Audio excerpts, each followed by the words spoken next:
దేవుని ఘనమైన నామమునకు స్తోత్రములు. ఈ వాగ్దానం వింటున్న మీకందరికీ మన ప్రభువును ప్రియ రక్షకుడైన యేసుక్రీస్తు నామములో శుభములు, మా హృదయపూర్వకమైన వందనములు తెలియచేస్తున్నాం. ఈరోజు దేవుని వాగ్దానం 2వ దినవృత్తాంతముల గ్రంథం 20వ అధ్యాయము 17వ వచనం. భయపడకుడి, జడియకుడి, యెహోవా మీతో కూడా ఉండును. ఈ మంచి వాగ్దానం వింటున్న మనందరి వినికిడిలో మన మంచి దేవుడు నెరవేర్చునుగాక. ఆమేన్. ప్రియ దైవ జనాంగమా, మన ప్రభుల వారు మనతో చెప్తున్న వాగ్దానం చూడండి. భయపడొద్దు, జడియొద్దు. మీకున్న అనారోగ్యాన్ని బట్టి భయపడుతున్నారా? ప్రస్తుతం ప్రపంచవ్యాప్తంగా ఈ కరోనా తాండవాడుతున్న దినాల్లో మీ ఇంటి ముందున్న వాళ్ళకి, మీ ఇంటి వెనకున్న వాళ్ళకి, మీ ఇంటి ప్రక్కనున్న వారికి కరోనా సోకిందనే వార్త మీరు విన్నారు. ఇంటిలో భయపడుతూ ఉన్నారా? బయటికి వెళ్ళాలంటే ఒక భయం, ఎక్కడికి వెళ్ళాలన్నా ఒక విధమైన భయం, ఆందోళన మిమ్మల్ని వెంటాడుతుందా? భయపడొద్దు, కరోనాకు భయపడొద్దు. అలాగే ఏ విధమైన వ్యాధికి భయపడొద్దు. ఇప్పుడు ఏ వ్యాధి వచ్చినా సరే హాస్పిటల్కి వెళ్ళాలంటే ఒక విధమైన భయం. ఎందుకంటే అక్కడ వాళ్ళు కరోనా టెస్ట్ చేయమంటారేమో, మళ్ళీ ఏమైద్దో. ఏ బలహీనత అయినా సరే జనాలు భయపడిపోతున్నారు. హాస్పిటల్కి వెళ్ళాలంటే ఒక భయం వేసిపోతుంది. ఎందుకంటే హాస్పిటల్లో ఎవరు ఏ బలహీనతతో వస్తున్నారో, కరోనాతో ఎవరిని వస్తారేమో, ఒక విధమైన భయం, ఒక విధమైన ఆందోళన. అనారోగ్యాన్ని బట్టి భయపడుతున్నారేమో. మరి కొంతమంది ఏమో ప్రస్తుతం కర్ఫ్యూ, ఈ కర్ఫ్యూ వల్ల పనులు లేవు, వ్యాపారాలు లేవు, ఉద్యోగం కూడా సరైన పరిస్థితులు లేవు, ఉన్న ఉద్యోగాలు కూడా తీసేస్తున్నారు. చదువుల విషయంలో భయం, ఉద్యోగాల విషయంలో ఆర్థిక పరంగా దెబ్బతినేసి ఈ ఆర్థిక పరమైన విషయాల్లో ఎలా ఖర్చులేమో పెరిగిపోయినాయి, రాబడేమో తగ్గిపోయింది. ఈ పరిస్థితుల్లో ఏం చేయాలి అర్థం కాని పరిస్థితి. ఆర్థిక పరమైన భయాలా, ఆరోగ్యపరమైన భయాలా, కుటుంబ సమస్యలు అనే భయంతో మీరున్నారా? పొద్దున్న లెగిస్తే రాత్రి పడుకునే వరకు ఎన్నో ఛాలెంజెస్, ఎన్నో భయాలు వెంటాడుతున్నాయి. ఎన్నో ఇబ్బందులు, ఎన్నో ఇరుకులు, ఎన్నో భయంకరమైన పరిస్థితులు గుండా వెళ్ళాల్సిన పరిస్థితి. ఎప్పుడు ఏ వార్త వింటామో, ఎప్పుడు ఏ విధంగా బాధించబడతామో, శోధించబడతామో తెలియని పరిస్థితి. ఈ పరిస్థితుల్లో మీరు భయపడుతున్నారేమో. ప్రియ దైవ జనాంగమా, ఈరోజు మన ప్రభుల వారు, మన దేవుడు ఆయన ఇస్తున్న అభయం చూడండి. భయపడొద్దు, జడియొద్దు, యెహోవా మీతో కూడా ఉండును. మన దేవుడు, ఆయన మనతో కూడా ఉన్నారు. మన దేవుడు మనతో కూడా ఉంటే అది ఏదైనా సరే మనకి హాని చేయలేదు.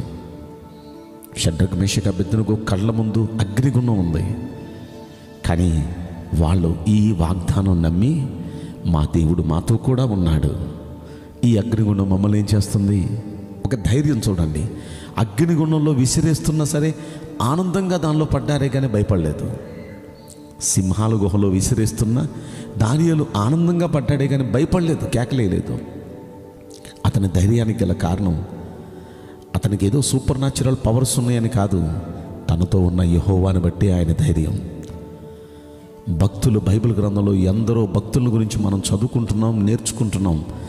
ఎందుకు వారందరి చరిత్రలు మనం చదవాలి, తెలుసుకోవాలంటే వారందరూ ఏ విధంగా దేవుని మీద ధైర్యం ఉంచి, దేవుడు వారితో కూడా ఉన్నారనే నమ్మకం ఉంచి, వారు ఏ విధంగా భయంకరమైన పరిస్థితులు తప్పించబడ్డారో, దేవుడిని నమ్మిన వారిని దేవుడు ఏ విధంగా తోడుగా ఉండి వారిని కాపాడాడో, ఇలాంటి సందర్భాలు ఎన్నో మనం చదువుకుంటున్నాం, తెలుసుకుంటున్నాం కదా.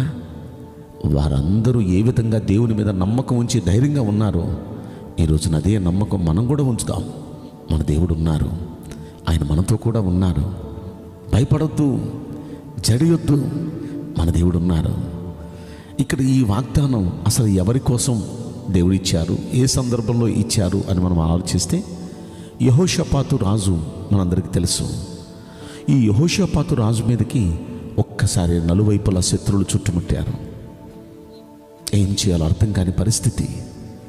ఒక విధంగా భయం వేసింది ఆయనకి.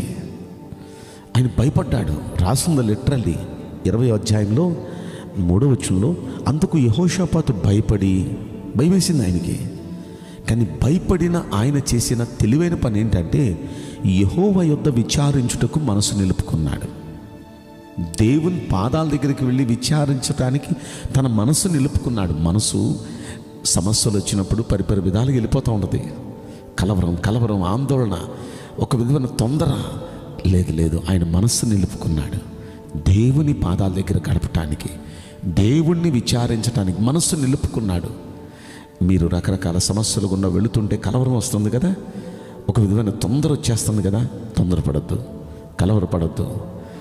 ఆ సమయంలోనే మనసు నిబ్బరం చేసుకోవాలి, మనసు నిలపగలగాలి. మనసు నిలిపాడిన దేవుని దగ్గర విచారణ చేశాడు. దేవునికి తన సమస్య అంతా చెప్పుకున్నాడండి. ఆయన సహాయం కొరకు వేడుకున్నాడు. అయ్యా, ఈ టైంలో నువ్వే మాకు సహాయం చేయాలని దేవుణ్ణి సహాయం కొరకు ఆయన వేడుకున్నాడండి. ఆ వేడుకోవటం ఎలా వేడుకున్నాడంటే, ఆ కింద వచనాల మీద చదువుకుంటే బ్రహ్మాండంగా చాలా బాగుంటాయి. అందులో ఒక ఫినిషింగ్ నేను మీకు చూపిస్తాను. 12వ వచనం, అదేవా నీవు మా మీదకి వచ్చే శత్రువులకు తీర్పు తీర్చవా? మా మీదకి వచ్చి గొప్ప సైన్యంతో యుద్ధం చేయుటకు మాకు శక్తి చాలదయ్యా. వాళ్ళతో యుద్ధం చేయడానికి మాకున్న శక్తి చాలదు, మాకున్న కెపాసిటీ లేదు, మాకున్న సైన్యం సరిపోరు, మా శక్తి చాలదయ్యా. ఏమీ చేయుటకు మాకు తోచట్లేదయ్యా, ఏం చేయాలో కూడా తోచటం లేదయ్యా. మాకు దిక్కు నీవేనయ్యా, నువ్వే దిక్కయ్యా అని ప్రార్థన చేశాడు. ఈనాడు మనకు వస్తున్న సమస్యల్లో కూడా భయం వస్తుంది. ఈ భయంలో దిక్కుతోచని పరిస్థితులు, ఏం చేయాలో అర్థం కాని పరిస్థితులు. అయితే దేవుని పాదాల దగ్గర మనం గడపటానికి ఒక మనస్సు నిలపాలి, కాన్సన్ట్రేట్ చేయాలి. మనస్సు నిలిపి ఆయన దగ్గర సహాయం కొరకు మనం వేడుకోవాలి, అయ్యా అని బతులాడుకోవాలి. ఎలా అంటే, ఈ టైంలో ఈ పరిస్థితుల్లో ఏం చేయాలో దిక్కు తోచడం లేదయ్యా, మాకు దిక్కు నీవేనయ్యా, నువ్వు తప్ప వేరే సహాయం మాకు లేదయ్యా, మా ఆధారం మీరేనయ్యా. అయ్యా దయచేసి మా పక్షాన కార్యం చేయరా, యుద్ధం చేయడానికి మా శక్తి చాలదయ్యా అంటూ మన మీదకి వస్తున్న ఈ సమస్యల మీద మనమైతే చేయలేము, మనమైతే ఏమీ చేయలేము. దిక్కుతోచని పరిస్థితి. దేవుని పాదాల దగ్గర ఇలాగా ఆయన బ్రతిమాలుకొని అలా ప్రార్థించగా దేవుడు అభయమిస్తున్నాడు. యెహోషాపాతు రాజా, ఈ గొప్ప సైన్యాలకు భయపడొద్దు, జడియొద్దు. ఈ యుద్ధం మీరు కాదు, నేను చేస్తాను మీ పక్షాన. అభయం ఇచ్చాడు దేవుడు. అందులో ఒక ప్రవక్త ఉంటే ప్రవక్త ద్వారా దేవుడు అభయం ఇచ్చాడు. అభయమిస్తూ అంటున్నాడు, మీరు భయపడొద్దు, నేను మీ పక్షాన్ని యుద్ధం చేయాలి అంటే మీరు ఎలా ఉండాలి చెప్పిన, మీరు భయపడకూడదు, జడియొద్దు, యెహోవా మీతో కూడా ఉన్నారు. ఇప్పుడైతే ఆ వాగ్దానం చేశారో, ఇక దేవుడు మాతో కూడా ఉన్నారు అనే ధైర్యంతో భయం ప్రక్కన పెట్టేశారు, పిరికితనం పక్కన పెట్టేశారు. ఇక వాళ్ళు పాటలు పాడి దేవుళ్ళు ఆనందించడం ప్రారంభించారు. ఎప్పుడైతే వారు పాటలు పాడి దేవుళ్ళు ఆనందిస్తున్నారు, 22వ వచనంలో దేవుడు యుద్ధం చేసి కంప్లీట్ చేశాడు. ఈ రోజున ఈ వాగ్దానంలో నుండి దేవుడు మనతోనే మాట్లాడుతున్నారు. మన మీదకి వచ్చే యుద్ధాలు, పోరాటాలు మనల్ని మించిపోయినాయి, మనకొచ్చే సమస్యలు మనల్ని మించిపోయినాయి. మనం ఏమీ చేయలేని పరిస్థితి, దిక్కుతోచని పరిస్థితి, మన శక్తి చాలని పరిస్థితి. ఈ పరిస్థితిలో దిక్కు నీవేనయ్యా, ఈ పరిస్థితుల్లో సహాయం నీవేనయ్యా, నీ వైపే చూస్తున్నామయ్యా అని మనస్సు నిలిపి, భయం ప్రక్కన పడేయండి, మనసు దేవుని మీద నిలిపి దేవుని దగ్గర ఇలా బ్రతిమాలుకుంటూ మనం ప్రార్థన చేస్తే మన దేవుడు మనతో కూడా ఉన్నాడనే నమ్మకం మనం ఉంచితే ఖచ్చితంగా మన పక్షాన మన యుద్ధం ఆయన చేసి, మన సమస్య పైన ఆయన యుద్ధం చేసి గొప్ప విజయాన్ని మనకిస్తాడు. ఈ వాగ్దానం వింటున్న ప్రతి ఒక్క కుటుంబం పక్షాన మంచి దేవుడు ఉన్నారు నమ్మండి, మనతో కూడా ఉన్నారు నమ్మండి, మీతో కూడా ఉన్నారు నమ్మండి. ఆయన మన పక్షాన యుద్ధం చేస్తారు, మన సమస్యలన్నిటిపైన మనకు విజయం ఇస్తాడు. నమ్ముదాం. అలా నమ్మికతో మనం ప్రార్థన చేద్దామా? నేను మీకోసం ప్రార్థన చేస్తాను. పరిశుద్ధుడా, ప్రేమగల యేసురాజా, మీ పరిశుద్ధ బంగారు పవిత్రమైన నామమునకు నిండు మనసుతో కోట్ల కొలదిగా స్తుతులు, స్తోత్రములు, వందనాలు చెల్లిస్తున్నాం. ఈ ప్రశస్తమైన ఈ సమయాన్ని బట్టి, ఎంతో ఆసక్తితో ఈ వాగ్దానాన్ని వింటున్న మీ ప్రియభక్తులను బట్టి మీకు స్తోత్రములు అయా. రకరకాల భయాలతో ఆందోళనతో ఉన్న నీ ప్రజలతో ఈరోజు మీరు చక్కగా ప్రభువా ఒక ధైర్యం చెబుతూ నేనున్నాను మీతో కూడా, ధైర్యంగా ఉండండి, భయపడొద్దు, జడియొద్దు అని మీరు చెప్తున్నారు. మీ మాటను బట్టి వారు ధైర్యం తెచ్చుకొని మీరున్నారు అనే ధైర్యంతో నిబ్బరంగా ఉండి వారు మీ పాదాల దగ్గర ప్రార్థిస్తూ మనస్సును ఏకాగ్రత నిలిపి మీ సన్నిధిలో మిమ్మల్ని బ్రతిమాలుకుంటూ ప్రార్థిస్తూ మీ ద్వారా విడుదల పొందుటకు మీ బిడ్డలకు మీరే సహాయం చేయమని ఈ బిడ్డలందరినీ మీ చేతులకు అప్పగించుకుంటూ ఈ కొద్ది మనవులు నజరుడైన యేసుక్రీస్తు ప్రశస్తమైన నామములో మిక్కిలి వినయముతో ప్రార్థించి బ్రతిమలాడి వేడుకుంటున్నాం ప్రియ పరలోకపు తండ్రి. ఆమేన్. May God bless you all. Thank you.